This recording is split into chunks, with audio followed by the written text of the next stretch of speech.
As Mary had mentioned, my name is Karen Clay. I'm the social worker here at the Harborview Memory and Brain Wellness Center. And I've been here for, I've been at Harborview for about 5 years. I worked on the palliative care service as well. Prior to coming to Harborview, I worked for hospice for about a decade and did other end-of-life care related to that beforehand. This is a topic of real interest for me, but it's also one that's pretty big. 30 minutes is a pretty short amount of time to cover such a big topic. So bear with me as I kind of do my best to do this justice. Today we'll talk a little bit about what kind of frame grief and what it is. We'll talk a little bit about some grief and loss theory. We will talk a little bit about what we mean when we're talking about grief work, and then also provide some ideas for building resiliency. And finally, I've got a slide with some resources to kind of continue the exploration after that. So what is grief? So one of the important things to think about with grief is that grief isn't just the consequence of losing somebody to death. We grieve not only deaths, but we also grieve any significant losses, changes, and challenges. And you know, as we are all very well aware, there have just been so many changes and losses happening around us, all around us of late. With the COVID-19, there have already been over 125,000 deaths from COVID, about 1,200 of them in Washington State. It really impacted our older community and people with illnesses, with chronic illnesses. Another really big thing about the COVID-19 is that it has really disrupted just that sense of normalcy that we had for just about everybody, I think. You know, it has interrupted the routines that we have relied on, you know, especially for folks that either have memory difficulties or love somebody that has memory difficulties. That routine that kind of we've been talking about really helps you sort of make it through the day has oftentimes have been upended. We can't just, you know, spend Monday nights at our favorite restaurant anymore. We can't go to a movie. We can't even go for a walk, run into our neighbors and give them a big hug. You know, many of us haven't been able to see our family, especially if they live in a distance, because travel is so hard. You know, even if our family is close, we've been advised to avoid, you know, hugging people outside of our very intimate group. So that sometimes means that we haven't hugged our grandkids in a long time. In addition to the COVID-19 changes that were happening, there's also just been just a huge amount of polarization and violence that's happened. And that does feel like just a big change and weighs heavy on the hearts of a lot of people that I come across every day. And I think you can see it just about everywhere on Facebook and media, to that sort of struggle that we're trying to adapt to these colossal changes. And part of adapting to that is sort of recognizing and grieving the losses that we're having.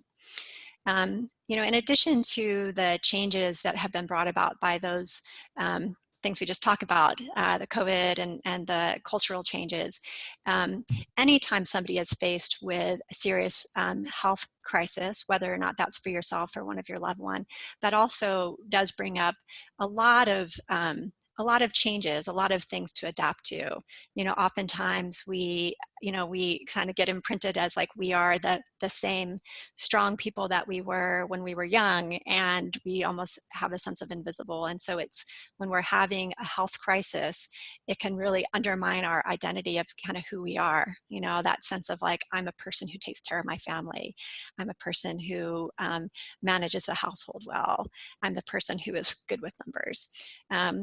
Those are all things that can be really impacted by having a number of chronic health conditions. You know, on the dementia journey, there are some other challenges in addition to that that that can be different and can be harder. What I've got up here on display are some quotes of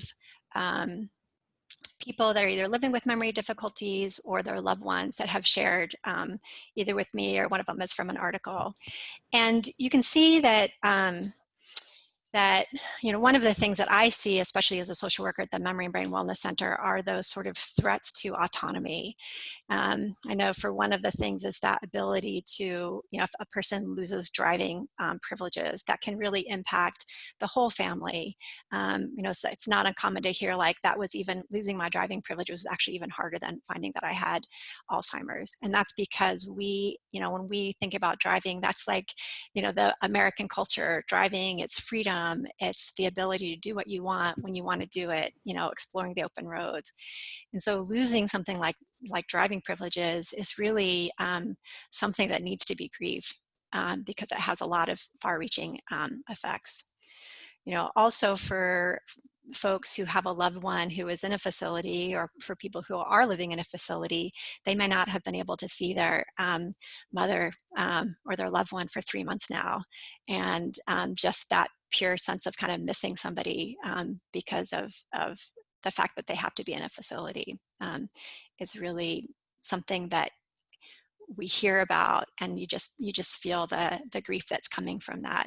I had some the other day that said, I actually think that my mom is doing well. She's got good caregivers. I trust them, but it's really hard for me because I just miss my mom. I miss seeing her. I miss giving her a hug. This next quote that I have, if you can kind of see in the middle, it's that people, this was from some research that was done a couple of years ago, where we were trying to kind of be more inclusive for folks that are having memory losses, to kind of get their input about what was hard for them, so we could help with getting more supports and kind of understanding more. And one of the things that really struck the researchers was this sense about how much they were impacted by the way people responded to them. This sense of this quote says, people didn't know how to talk to me, even though I was the same person I was 5 minutes before I told them I had it. They didn't look at me as the same person. It's been very distressing. So having that sort of grief of that sort of like sense of identity is something that is not uncommon for people that are having memory difficulties, because you're having to reinvent yourself essentially. Other things that is that the relationship can change. And I hear over and over that, I still love my person who has dementia, memory loss.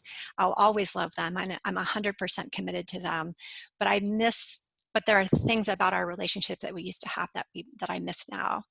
And, again, there's that love is still there, that commitment, but there is a loss from changes that have been happened.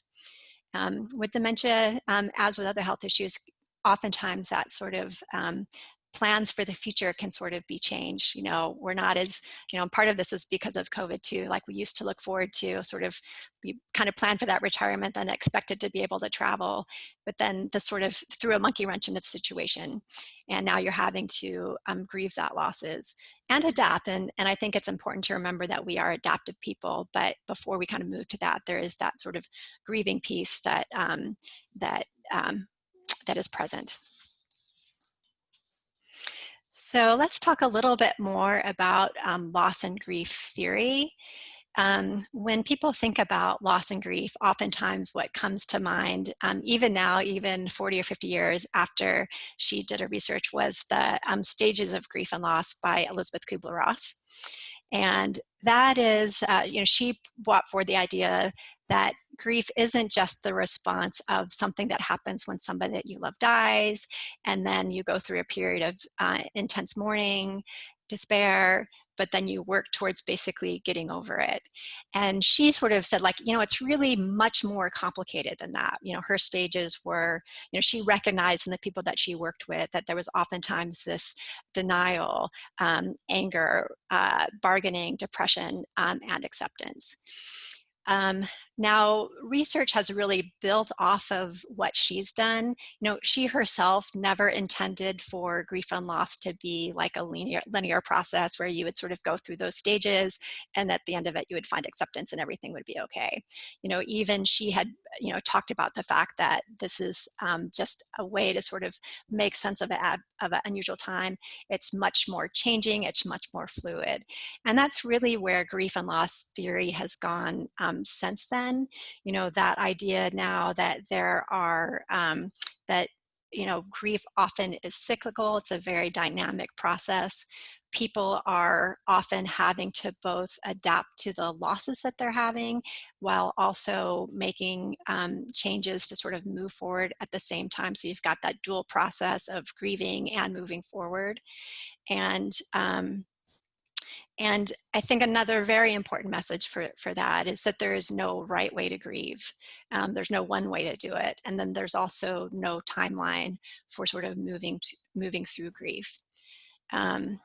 And I think that might be one of the main messages, is that there isn't a right way to do it. We don't know how long it takes, but with attention and care and support, that you can find your ways to move through it, find meaning, even in the midst of having losses and changes and having that pain.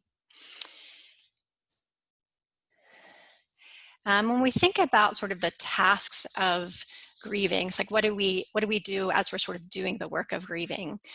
Two of the things that we talk about are acknowledging the losses and grieving the losses.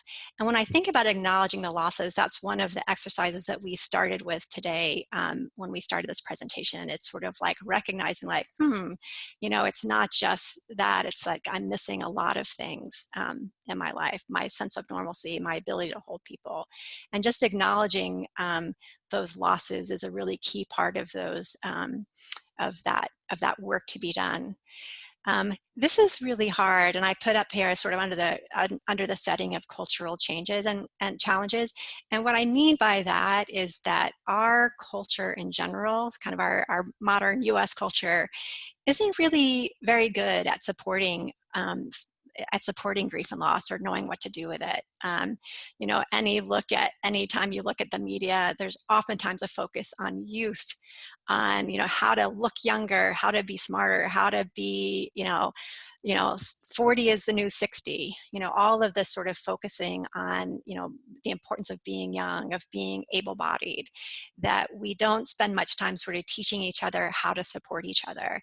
And what happens then is that people that are experiencing losses, they're in a situation where people either don't understand that they're having losses, or that they don't really know how to respond to those losses that they're having. So for example, when people are having a hard day because of just experiencing a challenge that they had, maybe weren't able to sleep because of some behavioral issues, and then they talk to their child in the morning, and the mother says, well, look on the bright side, it's a beautiful day. And that's a very well-intentioned response. Your child wants you to be happy, they want you to be comfortable, but it sort of misses the point of that sort of validation that you're kind of going through something, and that sort of ability to share that grief and loss with somebody. And again, like in general, we're just not that good at sort of making space for people to sort of hold those feelings. For dementia-related issues, there's also this sense of ambiguous losses, and that was put out by a researcher named Pauline excuse me, by Pauline Boss back in the 70s, where she kind of recognized that there's some losses that are really hard to pin down. And this happens with dementia losses a lot, both for people living with memory loss and for people that are caring for them. It's one thing if you have, if somebody dies in an accident, then it's kind of clear that something happened. But for people that are experiencing cognitive changes, those losses are not as evident. And people don't recognize them as losses. People don't recognize them as things to grieve. And so again, we don't have that support. You've got the, the series of sort of fluctuating changes that we include with those ambiguous losses. With cognitive changes, there are also can be some compounding losses, and that can be where you are still trying to adjust to one loss that you have, but something else pops up over time. I had a caregiver in a support group the other day who just had that sense of like, I'm feeling like a constant state of grief because she hasn't been able to kind of catch up to those losses. She hasn't sort of found the resilience for that. And I want to be clear that even though there are a lot of losses, that doesn't mean that there aren't moments of joy or times of meaning for that too. But we'll also, the idea of grief and loss is that it's by sort of experiencing those feelings related to that, or experiencing the emotions, experiencing the pain of the losses, that's actually helps you in connecting with, kind of moving past the losses and connecting with those moments of joy, moments of meaning. Which brings us to the next of the two tasks, which is sort of adapting to a new reality. So, and we'll kind of talk about that specifically for on the dementia journey. Sometimes adapting to the new reality is as basic as, you may be exhausted. It might be enough for you to just get through the day, to eat, sleep, and keep your household running. Like, that's your task of adapting to your new reality, and that's work that you're doing. That's credit. Give yourself credit for that work. Other times adapting to a new reality might be that you hadn't talked about what was happening either for yourself or for your loved one, and then starting to share that a little bit. And when you're sharing that, you're sort of opening that up for more support, more information, and sort of like moving forward in the reality of how things are. And ideally that leads to additional opportunities there. Finding new ways of staying connected. That is another ways in which people are the task of adapting. So for instance, for some people that means connecting by finding transportation options. If you were not able to drive, that used to, or your loved one used to do all the driving and they're no longer driving. So figuring out how to use Uber and GoGo Grandparent. It also might mean in this COVID era, trying to stay connected with loved ones by Zoom at a distance.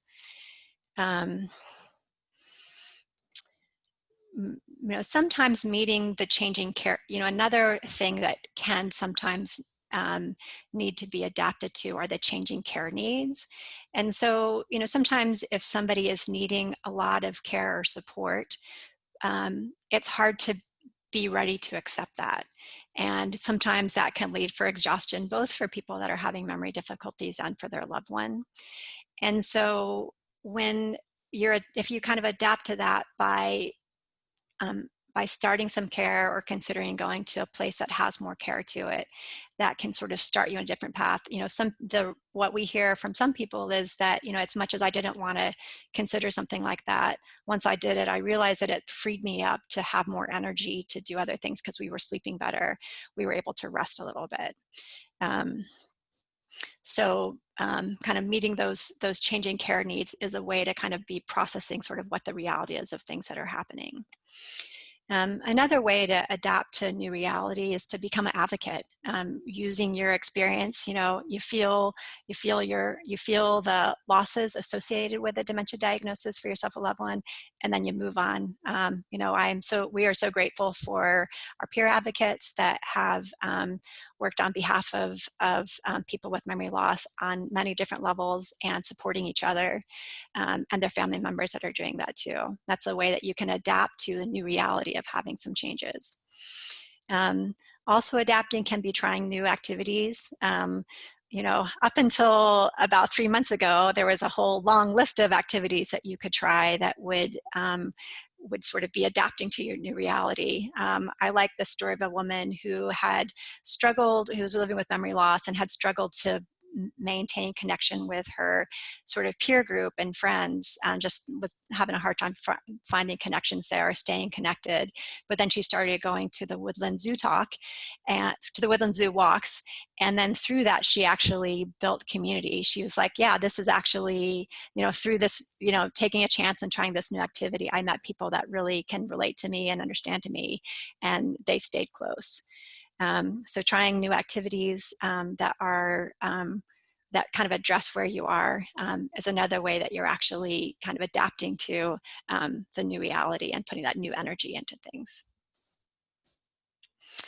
I will just briefly mention the fact that there are a couple of, there's this idea that there are kind of a spectrum of styles of grief and loss, with the one end of the spectrum being folks that are feeling centered, and on the other end of the spectrum are people that are doing centered or instrumental.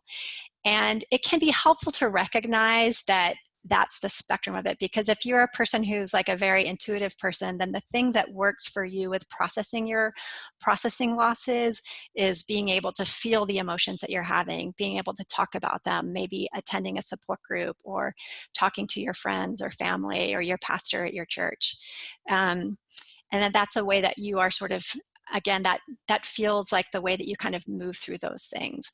Where the folks that are the instrumental grievers or the doers, they actually process things in a more physical way. So an example of a person on the extreme end of that would be someone who say, like, it doesn't help me to just sit around and talking about it. I need to do something. And so maybe that's, building a garden box so that people can garden together, or, doing the tasks of kind of getting caregivers in place.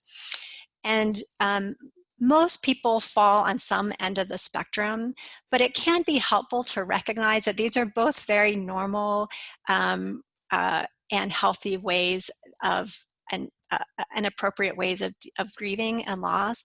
And that if you come from a family where somebody's an intuitive griever or a feeling griever, and one of them is a doing griever, then you can sort of sometimes feel like the person who's a doer doesn't really seem like they care because they're not crying, and the feeler doesn't seem like they're able to kind of do the task that they need. So just to reiterate that it's something that is really, your own way of doing things is unique, and it's important to be gentle with yourself and also others as they're trying to work through these challenges. Which brings us to the next category, which is around the idea of building resilience. And even, this is going to mean something really different for everybody. It's going to depend on your unique situation, your temperament, your grief style, what losses you've had before, what other stressors you're having. But here are some of the ideas for building resilience that have been shared. At our support group that we had through Memory and Brain Wellness Center recently, one of the people who attended really talked about just the importance of being patient with yourself, and how that was sort of some of the best advice that she had been given from the people that she'd been connecting with, that idea of being patient with yourself. You are not always going to bring your A game to the situation. We're going to be short with each other. We're going to not always say things with as much kindness. And as much as you can remind yourself, like, this is a hard time and I'm doing my best in a hard situation, that's going to help you build that resistance. Doing the very basics of getting enough sleep and eating well as much as you're able to. Finding ways to make space for yourself and make space for your grief is also really important. I know that Tatiana Sadak had talked about some care strategies for finding some of those moments in the talk last week. So that might be something that you're interested in reviewing, to kind of find how to make space when it feels like your day is kind of stuffed full with activities and things like that. Another way to build support is that idea of connecting with your circle of support. And I want to recognize that sometimes your circle of support is surprising to you. I think some people are blessed with just having lots of good support around them to naturally draw on. But for many of us, especially in the era where we've all moved around a lot, many of us don't have family close by. Sometimes based on the fact that our culture is not that great with hard things or illness, sometimes you'll find that people who were closest to you ended up not being there for you, and yet maybe a person who you didn't really know that before shows you a kindness and you get connected with them in a different way. So really being open to a circle of support and recognizing that if you're not getting that support, then it may be then sort of giving yourself permission to sort of cut off that relationship, to kind of focus on the ones that are helping you. And that goes around with it, along with the idea of setting boundaries. Setting boundaries for the ways that you use your time, whether that means changing your standards for cleanliness, maybe going to bed at 9 o'clock, even if you weren't able to get all of your dishes done. Another thing would be to kind of really identify what your own coping strengths are. For some people, they've had rituals or routines that have really helped them before, and kind of relying on those things that have helped you throughout your life, kind of thinking about what are your strengths as a person. If your strength isn't organizing like mine isn't, then my strength is a little bit more on sort of like finding people that I can talk to. I'm a intuitive griever. Also things like reading, journaling, walking in nature, exercising. I like that idea of cocooning, which is that idea of like sometimes you just gotta buckle down with a good book and kind of put the blankets over your head for a period of time while you nurture yourself. Another building resistance is the idea of living in the moment or mindfulness. This is something that's really been having a moment in our popular culture too, so there's a lot of resources and applications for this. But one of the things that is helpful about living with the moment is it also allows you to sort of capture some of the moments when things are going well, and to sort of recognize that and to almost kind of seek out those moments of joy and those times of connections in the middle of that. And that can really help as things change, and can kind of really help build your resilience. One of the very big things to understand is that we are an adaptable species for the most part. This is hard work, but we are oftentimes able to adapt in ways that we didn't expect we were, and even within that, we're able to find meaning and joy, and find ways to keep on moving forward. I do want to mention that it is helpful. I do want you to know that if you are having signs that it is too much, that I do want you to consider reaching out for help. An example of that is if the intensity is really just too much, if the grief that you're feeling or guilt that you're feeling is getting in the way of your ability to do things on a day-to-day basis, I'd want you to talk to a doctor, talk to the crisis clinic, kind of talk through those things to try to get some intervention, because you're worth it. That's important to do. Also keeping out for, using too much alcohol or sleeping too much. Again, wanting you to reach out for that support as needed. And again, most people are able to adapt, but if you find that you're needing help, please reach out. And I think it's also helpful to think about that, this is, you could also frame this as, this is sort of the rainy day. If you're feeling like this is a hard situation, this is the rainy day that you stay for, that you've kind of utilizing the friends that you've built over time, the relationships, using the resource. Like this is the time to sort of spend that on yourself, to kind of take care of yourself and buoy yourself up through this time as you sort of find your way through this challenge and loss.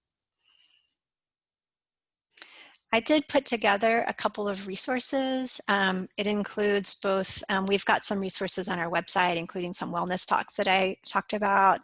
The Alzheimer's Association, they have a 24-hour helpline, and that can be a helpful thing because, in the middle of the night, sometimes that's when your thoughts and worry pops up, and that is staffed by 24-hour master's level counselors and social workers there. I've also included the phone number for the crisis line. These are a number of books that have also been written about the topic. Some of the material that I got for today's talk is from this book, and a recent publication put out by the FTD Association for folks that are living with FTD or affected by FTD. And here's some references from the talks that from the talk today.